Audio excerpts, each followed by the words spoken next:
తిరుపతిలో స్వామివారి తల్లి వకుళమాత దేవాలయం గనుక మీరు చూస్తే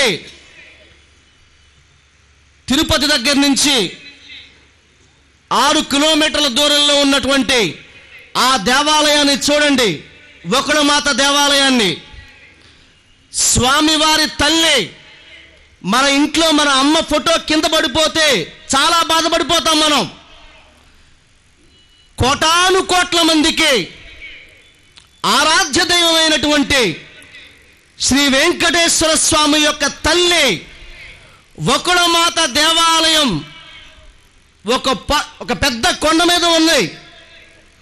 ఆ కొండ మీద ఉన్న ఆ దేవాలయాన్ని సందర్శించడానికి నేను స్వామి పరిపూర్ణానంద గారు వేలాది మందిని తీసుకుని పాదయాత్రగా వెళితే అక్కడ చూసినటువంటి దృశ్యం ఏమిటి అంటే, ఆ కొండ దగ్గరికి వెళ్తుంటే ఆ ఊరి ప్రజలు ఆపారు. మీరిక్కడ గుడి కడతారేమో, అది మీకు కొండలాగా అనిపిస్తోందా? లేదు, అది కొండ కాదు, అది మా తిండి అని చెప్పారు వాళ్ళు. ఆ కొండని కొట్టేశారు, మైనింగ్ చేసి సగానికి పైగా ఆ కొండని కొట్టేశారు. ఆ పైన దేవాలయం ఇలా వేలాడుతూ కనిపిస్తోంది. కొండ మీదకి వెళ్ళడానికి ఆస్కారం లేదు. కొండ ఎంత గొప్ప కొండ అంటే ఆంధ్రప్రదేశ్లో ఆ కొండంత గొప్ప గ్రానైట్ కొండ లేదు. రోజు కొట్టేస్తున్నారు. చుట్టూ కోర్టు ఉత్తర్వులు ఇచ్చినా మైనింగ్ చేయకూడదని చెప్పినా కూడా ఇంకా కొంతమంది అక్రమంగా కొట్టేస్తున్నారు. ఇటువంటి దృశ్యాన్ని ఏ హిందువు కూడా సహించకూడదు. దేవాలయం అనే ఒక ఆల్బంలో ఒక ఎన్ఆర్ఐ చాలా ఏళ్ల తరువాత తన ఊరు వెళ్తాడు. బెంజి కారు కనిపిస్తుంది ఆ పల్లెటూరులో, ఖరీదైన సెల్ ఫోను కనిపిస్తుంది. కానీ చిన్ననాటి నుంచి ఆడుకున్న అమ్మ భజనలు తనకి వినిపించిన, అమ్మ వేలు పట్టుకుని ప్రదక్షిణ చేసినటువంటి ఆ గుడి కనిపించడంలే. వకుళాదేవి దేవాలయాన్ని చూస్తే నాకు ఇలా పాడాలనిపించింది. గుడి ఏది, ఆ గుడి ఏది, గుడి ఏది, ఆ గుడి ఏది, ఆ గుడి ఏది, నేల మీద దైవమైన ఆ గుడి ఏది, నింగి తాకి నిలుచున్న ఆ గుడి ఏది, గుడి ఏది, గుడి ఏది, ఆ గుడి ఏది. గోపురాన్ని గూడు అన్న పావురాల సందడేది, గంగి గోవు పిలుస్తున్న గంగడోలు గంట ఏది, ఆ గుడి లేదు. గోపురాన్ని గూడు అన్న పావురాల సందడేది, గంగి గోవు పిలుస్తున్న గంగడోలు గంట ఏది,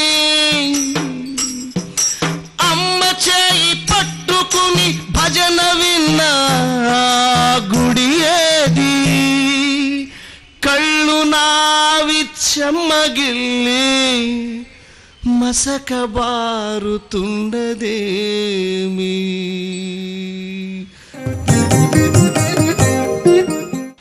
నేను 34 సంవత్సరాలు పోలీస్ డిపార్ట్మెంట్లో పనిచేశాను కాబట్టి గత సంవత్సరమే నేను రిటైర్ అయ్యాను, డీజీపీగా రిటైర్ అయ్యాను. కాబట్టి కొంత నేను పోలీసు వాడిలాగానే మాట్లాడతాను. ఇది ఒక విలక్షణమైనటువంటి సభ.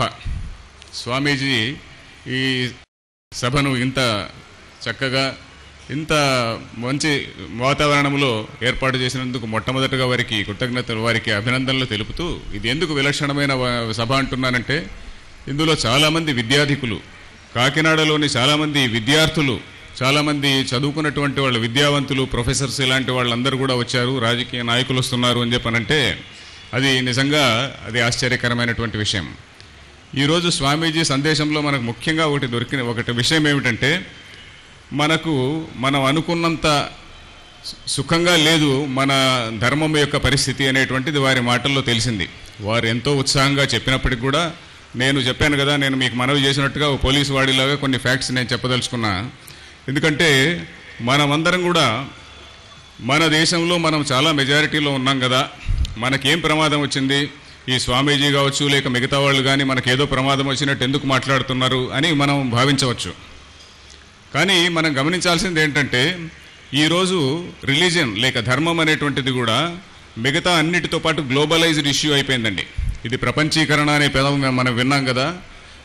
మతం అనేటువంటిది కూడా మిగతా అన్నిట్లాగానే ఇది ప్రపంచీకరణ అయిపోయింది. అంటే ఇది కేవలం మన దేశంలోనే, ఇది మన ఫీల్డ్ ఆఫ్ ఆపరేషన్ అంటాం, అది కేవలం మన దేశమే కాదు, ప్రపంచం మొత్తం పైన తీసుకుంటే ఈరోజు ముఖ్యంగా డామినెంట్ రిలీజన్స్ ఏవైతే ఉన్నాయో, యూరప్ దేశంలో ఉన్నటువంటి డామినెంట్ రిలీజన్స్, యూరప్లో కావచ్చు అరేబియా దేశాల్లో ఉన్నటువంటి డామినెంట్ రిలీజన్స్ 10వ శతాబ్దం నుంచి ఒకదానిపైన ఒకటి ఆధిపత్యానికి అవి రెండు పోరాడుతున్నాయి. 10వ శతాబ్దం నుంచి క్రూసేడ్స్ అనే పేరిట భయంకరమైనటువంటి యుద్ధాలు జరుగుతున్నాయి వాళ్ళకి. ఎందుకంటే మా ధర్మమే గొప్పది, మేము చెప్పినటువంటి విషయమే గొప్పది, మేము చెప్పినట్టు పద్ధతిలోనే స్వర్గం ఉన్నది, మేము చెప్పినటువంటి పద్ధతిలోనే దేవుడు అనేటువంటి వాడు ఉన్నాడు అనేటువంటి పోరాటం చేస్తున్నారు.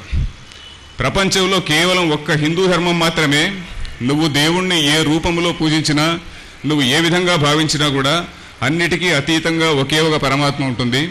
రిలీజన్ అనే పేరిట, ఒక ధర్మం అనేటువంటి పేరిట, ఒక మతం అనేటువంటి పేరిట మీరు ఏ రూపంలోనైనా ఒక దేవుణ్ణి పూజించండి, కానీ మీరు ఇట్లా ఏ విధంగా పూజించినా కూడా అందుకనే మనకు వేరే ఏ మతంతోనూ కూడా మనకు ఎలాంటి పేచీ కూడా లేదు.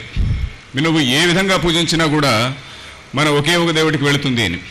అందువల్ల మనకేమైనది, మనం ఓకే అందరినీ కూడా ఆహ్వానిస్తూ వచ్చాము, కానీ ఆ పెద్ద మతాలు ఏవైతే ఉన్నాయో, ప్రపంచంలో ఉన్నటువంటి పెద్ద మతాలు, మిగతా దేశాల్లో ఉన్నటువంటి మన హిందూ ధర్మం ఒకటే కాదు, మిగతా ధర్మాలన్నింటినీ కూడా, చైనాలో వాళ్ళు ఏదో బుద్ధిజం పైన, మిగతా దేశాల్లో ఉన్నటువంటి చిన్న చిన్న ధర్మాలని, ఆఫ్రికా ఖండాన్ని వాళ్ళు దాడి చేసినప్పుడు మొత్తంగా సమూలంగా విదిన్ ఎ ఫ్యూ ఇయర్స్, 20-30 సంవత్సరాల కాలంలో ఆ దేశాల్లో ఉన్నటువంటి మతాలన్నింటినీ కూడా నిర్మూలించి తమ మతాన్ని స్థాపించగలిగారు. కేవలం హిందూ ధర్మంలో సనాతన ధర్మము, భగవద్గీత, వేదాలు, ఉపనిషత్తులు 5,000 సంవత్సరాలు 10,000 సంవత్సరాల నుంచి ఉన్నటువంటి దేశము, ఇంత గట్టిగా వేళ్ళూరుకున్నటువంటి ధర్మం కాబట్టి మన దేశంలో అంత తొందరగా వాళ్ళు నిర్మూలించలేకపోయినారు. కానీ నిర్మూలించాలనేటువంటి ఉద్దేశం మాత్రం వాళ్ళలో ఉన్నది. ఒక గిన్నెలో ఒక బాయిలింగ్ వాటర్ ఉందనుకోండి, నీళ్లు సలసల గాగుతున్నటువంటి నీళ్లలో మనం ఒక కప్పనేసామనుకోండి, ఒక కప్పనేస్తే వెంటనే బయటికి దుంకేస్తుంది. అదే అలా కాకుండా ఒక గిన్నెలో నీళ్లు తీసుకొని దానిలో కప్పను వేసి మెల్లిగా కింద నుంచి కాచామనుకోండి, కాచితే అది ఓహో నీళ్లు కాగుతున్నది అని by the time it realizes, it loses its capacity to jump out. Boiling frog syndrome అంటారు. కాబట్టి మనం సరైన టైంలో మేల్కోకపోతే మనము ఈ పరిస్థితిని రివర్స్ చేయలేం. అలాంటి సరైనటువంటి పరిస్థితిలో రిలీజియస్ లీడర్గా మేలుకున్నందుకు శ్రీ పరిపూర్ణానంద స్వామిని మనం అందరం కూడా అభినందించాలి. ఆ విధంగా అన్ని వర్గాల్లో కూడా, స్కాలర్స్లో కూడా మార్పు రావాలి, మన రాజకీయ నాయకుల్లో కూడా ఆ ధైర్యం రావాలి అని చెప్పి నేను ప్రార్థిస్తూ, నాకు ఈ అవకాశం ఇచ్చిన స్వామీజీకి ఇతర పెద్దలకు నమస్కారాలు తెలుపుతూ సెలవు తీసుకుంటున్నాను. మీ అందరికీ కూడా ఆహారం ఏర్పాటు చేశాం. నరేంద్ర చౌదరి గారు మీ అందరికీ హైదరాబాద్ నుంచి, పొరుగు ప్రాంతాల నుంచి వచ్చినటువంటి వాళ్ళకి ఆ సదుపాయాలు మీ బళ్ళ దగ్గర పెట్టారు కాబట్టి మీ బండి మేము ఇక్కడి నుంచి దిగేదాకా కదలదు.